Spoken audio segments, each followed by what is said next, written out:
And you think, when you walk out of here, that your career is going to sort of set you a certain direction.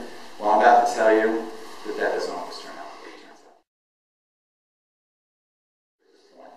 out. When I left Webb, I sort of downed around a little bit. I sort of dropped out of college a little bit and went back to college. But the thing that was really central for me was this man. I had been working in New York doing production work, and I met this guy, Martin Scorsese. So I don't know if you know who he is, but he's the most recent film is a film called Hugo, which is out in theaters right now. All right, it's a great film, a great book, by the way. If you haven't seen the book, it's remarkable. I was a nobody. I was basically watching parking cones in New York, and I got the opportunity to work for him on production. And I came in sort of just wide-eyed. I was not making a lot of money, lived in a really crappy apartment in New York, and I got the opportunity to come in. I was brought in because another person who had worked for him said, look, we just need somebody to come and take notes. Okay? So, and the project was for this, which was a Michael Jackson video for Bad. So, what was really interesting is that I got the opportunity to go, basically go with Martin Scorsese for his first meeting with Michael Jackson. And, again, the whole time I was saying, okay, don't ask questions, be smart, show up, do what I'm supposed to do, and don't make a big deal. Because what ended up happening after that was I got a chance to go to NYU Film School. Martin Scorsese was one of the distinguished alumni from NYU Film School. And I did not have the grades to get into NYU Film School. I will be honest with you. I'm not any smarter than anybody else in here, but I worked for him for a number of years. Wrote a letter of recommendation, I got in. What ended up happening out of it is the unexpected. Who would have thought the criminal that was here, the intelligent criminal from Webb, would end up on the dean's list and producing grad films while I was an undergraduate? But the thing was, here's the thing that was different. And this is one of the things I'm starting to realize what's important for all of you guys. As a guy who runs a digital agency, your understanding of the environment around you, I actually knew how to use a computer. A lot of people at the time weren't really on it. I learned how to schedule and budget productions on the computer. And I want to leave this little tidbit for you. And I was severely dyslexic on top of all this, right? So the fact that I could even command any of this was pretty surprising. But what's interesting about it is if you look at social influence or social networks that you're all touching right now, the more conversant you are with the digital terrain around you, it will add another bonus for you in terms of when you get out to your career. So I don't want to go too long here, but one of the things I want to just kind of race through is talk a little bit about the fact that certain things will happen. Like right now, Facebook, wow, whose phone is on? Sorry. I have it. And it wasn't a student, by the way. Certain opportunities, like I said, it was talking about social media. At the time, MTV was absolutely huge, right? It wasn't Jersey Shore, right? It was, you consumed everything about music through MTV, all right? And what's so interesting about the time was, it was also the cultural barometer of everything. So whatever that is, when you get out of Webb and you go to it could be Spotify, it could be anything. Observe, look at it. If it moves you, you want to work in that arena, go for it. And for us, when we walked out of film school, I couldn't go make a commercial. I needed to have a huge set of credits to do that. I could go back to film, but I would start at the bottom. MTV provided me a platform, and so I got a chance to go out and basically start to produce right out of film school. And what's interesting about it is that at the time, there were lots of things going on. It happened to be that one of my buddies from film school was a guy named Josh Taft, who was from Seattle. And in the early 90s, one of the things that happened was there was a music scene that was pretty thriving. And what ended up happening for us was I met these guys.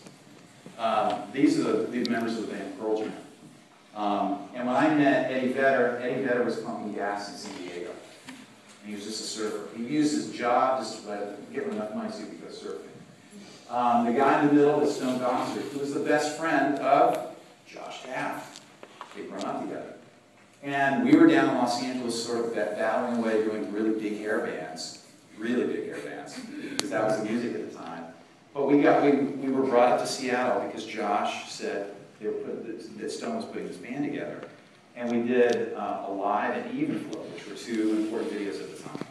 And they were, along with Nirvana, really sort of the kickoff of what became sort of the grunge music scene. Now, what was interesting was that what I wanted to do? No, absolutely not. I thought I was going to live in Los Angeles, do enough like music videos and commercial work, and go back to the film, because that's what I really wanted to do. But by embracing sort of the unexpected at the moment, what we ended up doing was not just this, but we ended up going on tour with the band for the first sort of, first big 2 years of their sort of careers. And Eddie went from literally pumping gas to being on the cover of Time magazine for 12 months. And so things happen to you while you go through your life. And if you don't open yourself up to them, you will just sort of stay the road. And in this case, what ended up happening for us is we did this Pearl Jam video, and then, if you can believe it, what was happening at the same time? Hip-hop. And I started hanging out with guys like this. So, what was really funny about it was we were very safe. I have to tell you truthfully. Josh was from Seattle. Our community was in Seattle. I had super long hair, as I saw before. I mean, we didn't have to go to New York. But we were asked to go and do some videos that, luckily, we did, because at the time, in New York, it was sort of the beginning of this it was a different phase. It was before all sort of gangster rap, and really, this was the beginning of it, but it was really before it started to take hold.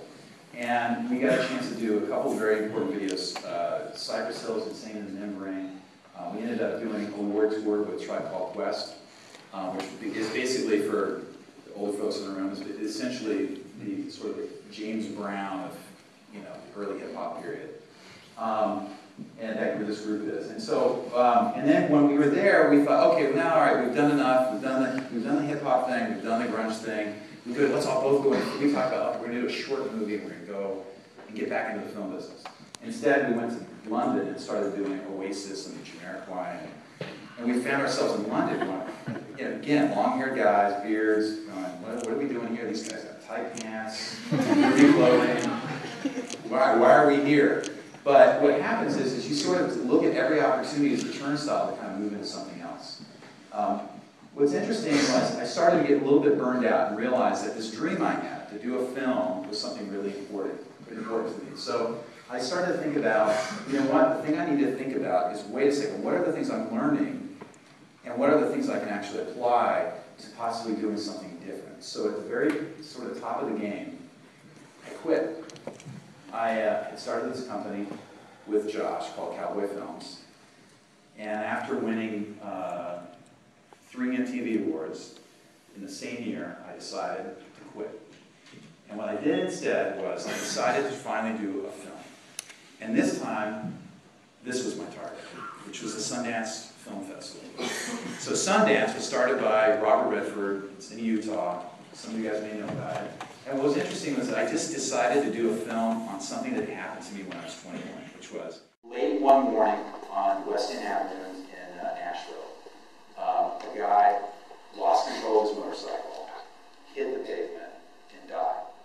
And I was there to witness it. And I decided, for whatever weird reason, that I was going to do a short film about a guy in a mini market having a dialogue with a guy in a mini market about religion and about God. And while they're having this intense conversation and argument, this accident happens, and they're there to watch this guy die on the road. So, not a commercial thing, I know. It's not Michael Bay's Transformer, right? It's not that. But I decided to do it because I wanted to do it. It was something, it meant something to me. And the thing that was really unexpected about it was that at the end of the day, I got into Sundance. And what was interesting about it was that the opportunity to let me actually get a couple things. First, let me prove to myself that I actually did it. The second thing that happened, which was sort of unexpected, was when I decided to quit my job, or quit Cowboy Films, I had started consulting at a place called Microsoft. And Microsoft is in Seattle, actually in Redmond, and they were starting to do a lot of things around music. And I decided, while this was all going on, that I had to pay for my film.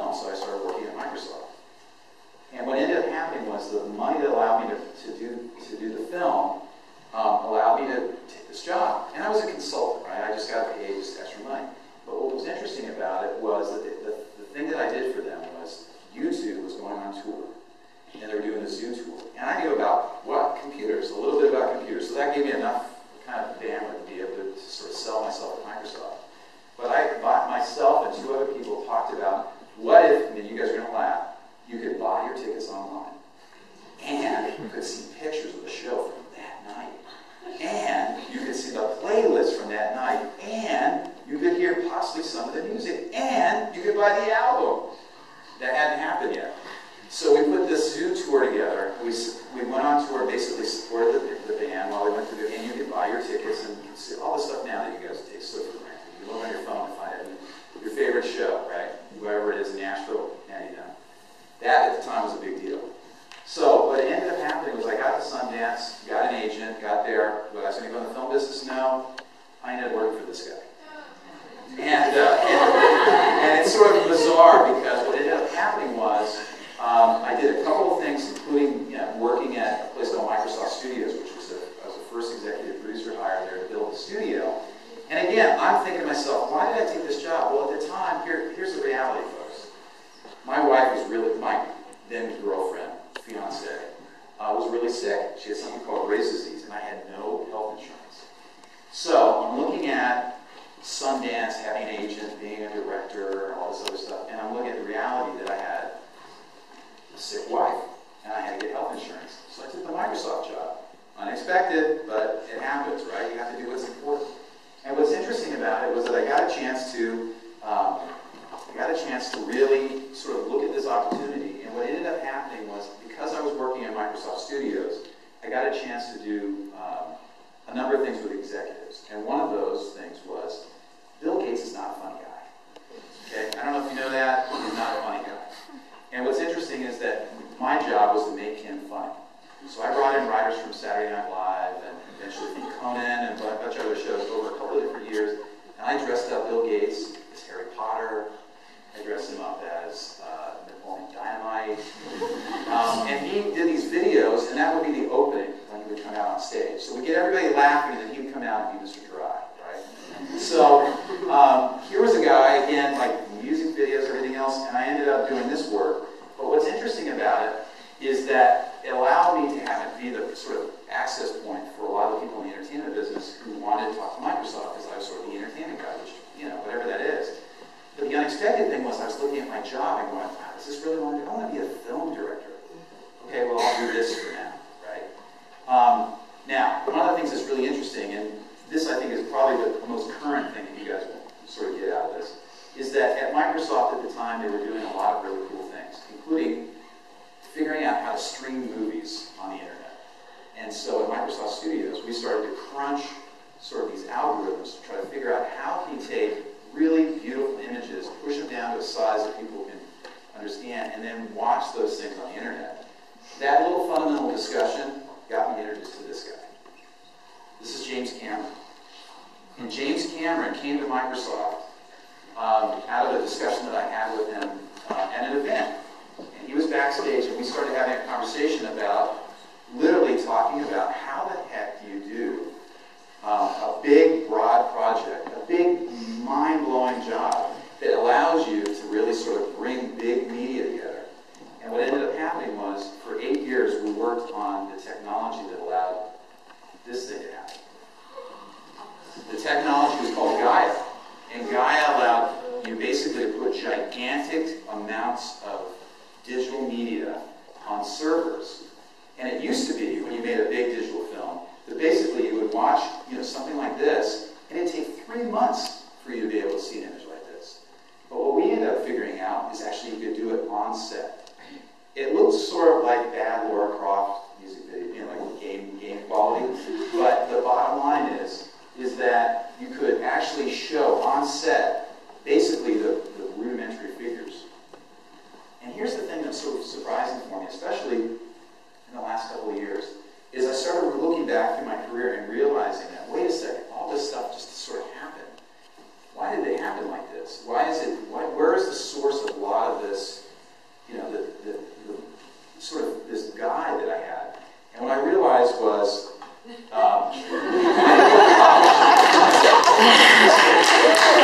just put that out there just to have LR have just a little moment of panic. No, I did actually know what I wanted to do. It took me a while to stumble through it. So I'm not telling you not to go to college, because that's not what I'm saying. But I am saying to you that one of the things that's going to happen for you in your careers is the fact that you're not going to do just one thing.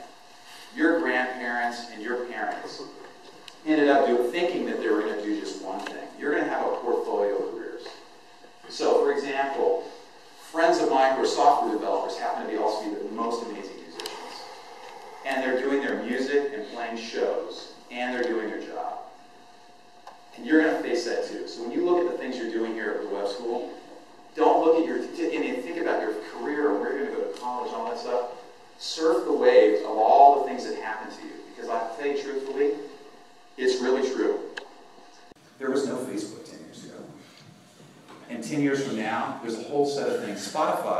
I don't know how many people have Spotify in the room. Okay, so there's enough. Spotify, for example, is going to be is basically the most direct way to get music. It's going to be huge in the next 10 years, and something else will be bigger. And the thing that's really interesting about it is one of the things I've realized in the whole process, and this is my little nugget for you, is that if you have sort of an open heart, so for me, the open heart for me was that Webb gave me an opportunity to come back and give it a second try, right? So the school had an open heart, had an open mind for sure, and it taught me to actually be ready and be present in every simple thing every simple thing that you end up doing. And I always tell people that I'm working with, look at where your feet are, right? So, if I had asked myself this my sophomore year or freshman year when I looked at my feet and I was in a girls' dormitory, probably not the best place for me to be, right? Look at where your feet are. Because sometimes your feet and where they are will tell you where you need to go. And sometimes it's not the easiest way to go. And that's something that's really sort of unexpected, is that it's not always the safest bet that gets you there. So, I'm going to leave you with one little quote. One often meets his destiny on the road he takes to avoid it. Anybody know what famous philosopher that is? It's from Kung Fu Panda.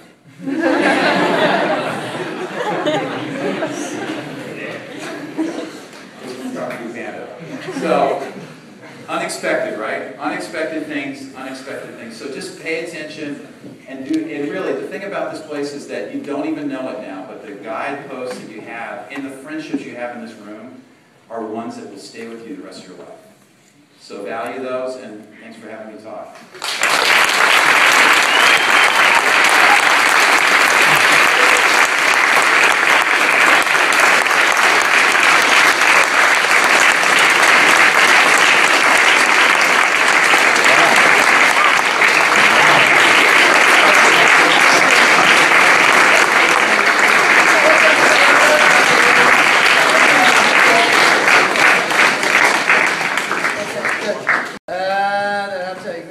Faculty, just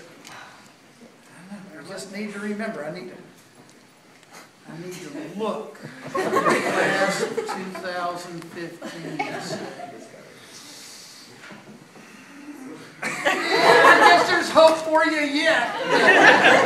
Anyway, thanks. He'll be around after chapel if anybody wants to stick around and ask him some questions. So if you have a free period at C. But we better move on with it right now. Well, carry on.